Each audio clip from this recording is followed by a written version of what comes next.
흑인이지만 민주당을 비난하며 반유대주의, 폭행, 성희롱, 뉴타임몰, 기독교인과 같은 복잡한 키워드를 가진 오늘 말씀드릴 인물은 14년 만에 한국을 방문하는 트러블메이커, 자신을 신이라 칭하는 사나이 세계적 아티스트 칸예 웨스트입니다. 칸예 웨스트가 14년 만에 한국을 방문합니다. 타이 달라 사인과 합작한 벌처스의 리스닝 파티를 개최하는 것인데요. 그런데 눈여겨 볼만한 점은 티켓팅이 매진이 되지 않았다는 거예요. 이 정도 거물이 한국에 오면 보통은 몇 분, 몇 시간 만에 매진되는 경우가 많잖아요. 이번에는 무려 14년 만에 내한임에도 불구하고 약 5,000석의 좌석이 남아있는 것을 볼 수 있습니다. 여러 요인이 있겠지만 본 공연이 단순한 콘서트가 아닌 벌처스 앨범의 리스닝 파티인 점이 크지 않을까 싶네요. 국내외 수많은 힙합 팬들이 열광하는 칸예 웨스트는 분명 논란이 끊이지 않는 인물입니다. 그러나 꾸준히 그를 지지하는 팬층이 굉장히 두꺼운데요. 그 논란의 역사가 꽤나 길기 때문에 이번 영상에서는 지저스 킹 이후 벌처스까지의 과정을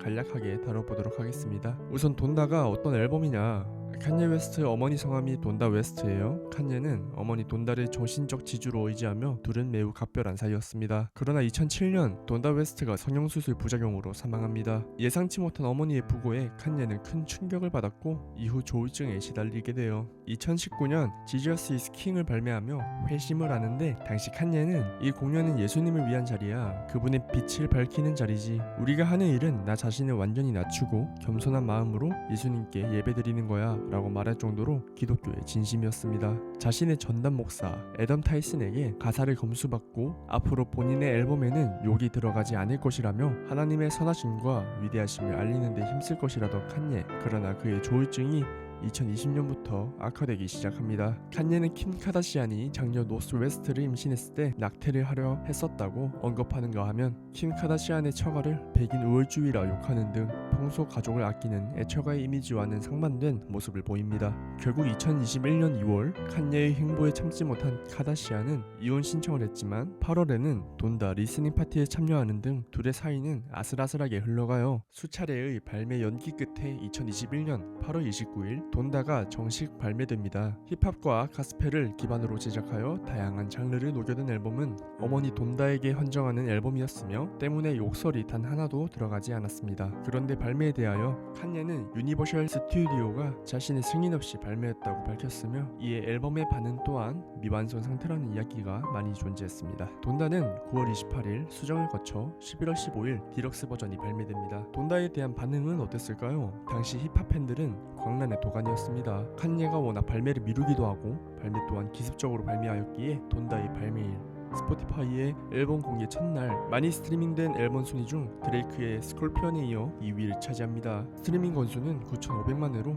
테일러 스위프트를 앞질렀습니다. 둘째 날 스트리밍 수 1억 20만 건을 달성하며 자체 최고 스트리밍 수를 돌파합니다. 칸예는 팬층에게 엄청난 성과를 얻어냈지만 평론가들에게는 호평을 받았습니다. 동성애자 비하 발언과 성폭력 의혹으로 논란에 쌓였던 다 베이비와 마릴린 맨슨의 피처링, 또한 여성 피처링의 부재 등으로 인해 피치포크는 칸예가 추구했던 경건함조차 느껴지지 않는다며 6.0점을 줍니다. 이러한 호평에도 불구하고 돈다는 그래미 올해의 앨범에 노미네이트되고 베스트 멜로디 랩 퍼포먼스 부문에서 허리케인이 베스트 랩 음악 부문에서 제일을 수상하는 쾌거를 보입니다. 그 사건 이후로 칸예가 그래미와는 많이 멀어졌었기에 더욱 의미가 있죠. 어머니에 대한 헌정과 종교적으로 변화하는 모습, 음악 사역과 관련된 홍보 등 180도 변화된 모습을 보이던 칸예의 삶에 본격적으로 시련이 찾아옵니다. 21년 11월 킴 카다시안은 피트 데이비슨과 열애 중임을 인정합니다. 이때부터 칸예의 기행이 심해지는데, 한 방송에서 나는 아직 킴과 이혼하지 않았다고 하는가 하면 인스타그램에 킴과의 사진을 올리며 주님이 나와 킴을 다시 함께하게 해주실 것이라 말한 기사 캡처 사진을 올리기도 합니다. 그러나 22년 2월 킴이 노스웨스트의 틱톡 계정을 만드는 것을 허락해준 것에 대해 인스타그램으로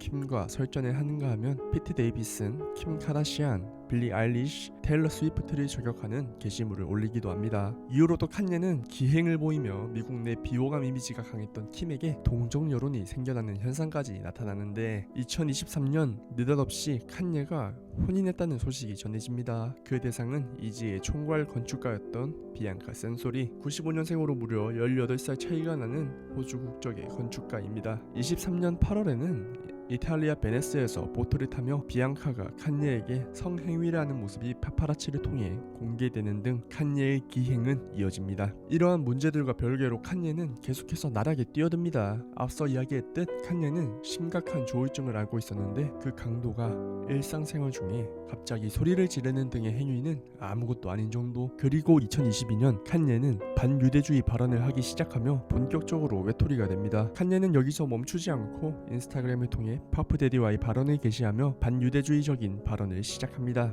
인스타그램은 이를 규정 위반이라며 칸예의 계정을 제재하였는데 칸예는 트위터로 가서 발언을 쏟아내기 시작합니다. 이에 트위터 또한 칸예의 계정을 중지시킵니다. 이 여파는 엄청났습니다. 당시 칸예는 아디다스와의 협업을 통해 패션계에 큰 영향을 끼치고 있었습니다. 이에 자신만만한 듯 내가 반유대주의적 발언을 해도 아디다스는 나를 쫓아낼 수 없을 것이다 라며 강경한 태도를 유지했지만 이윽고 갭, 아디다스, 발렌시아가 등 패션 브랜드는 칸예와의 협업을 중단, 업계는 칸예의 반유대주의적 발언을 강력하게 규탄합니다. 그 외에도 데프심 레코딩스, MRC, 보그 같은 각 업계의 회사들이 칸예와의 동행을 중단하며 칸예는 철저히 외톨이가 됩니다. 후에 사과문을 올리지만 이 또한 AI로 만든 것이 아니냐는 이야기가 등장하며 논란은 끊이지 않게 됩니다. 그리고 생일 파티에서 여성의 나체에 음식을 올리는 요타이 모리를 선보이며 그 논란은 배가 됩니다. 해당 장소에 딸 노스웨스트가 있었기에 더욱이 큰 논란이었죠. 역대급 나락, 이제 칸예는 철저히 혼자가 되었습니다. 그러나 최악으로 치닫는 상황 속에서도 칸예에게는 음악에 관한 천재성이 있었고 자신은 신이라 외쳤던 자신감, 신념이 있었습니다. 칸예는 타이달라 사인과 협업하여 새 앨범을 준비합니다. 그리고 24년 2월 10일 정식 발매되는 앨범이 바로 벌처스입니다. 이번 앨범 또한 논란의 연속이었습니다. 우선 유통 과정이 매끄럽지 못했어요. 2월 16일 앨범이 삭제되었다가 다시 올라오는 일이 발생하는데 유통사에 따르면 칸예가 유통사와 협의하지 않고 발매했다며 삭제한 것, 이후 레이블 엔진이 유통을 맡으며 음원 사이트에 다시 등록되는 일이 발생합니다. 또한 앨범 커버, 가사 등이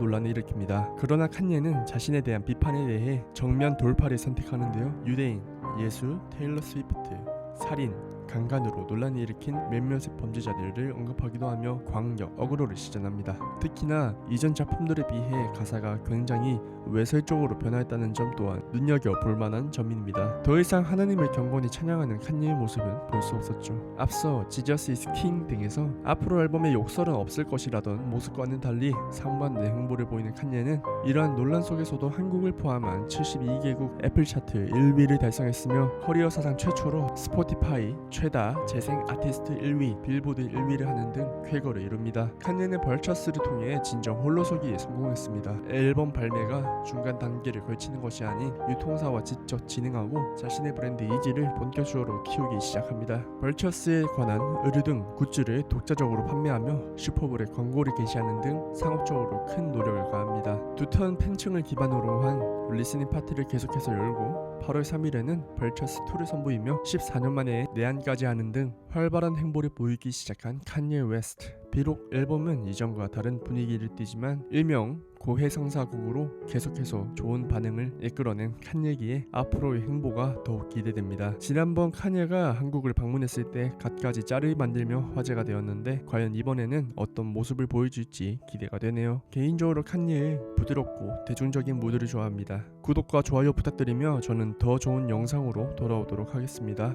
감사합니다.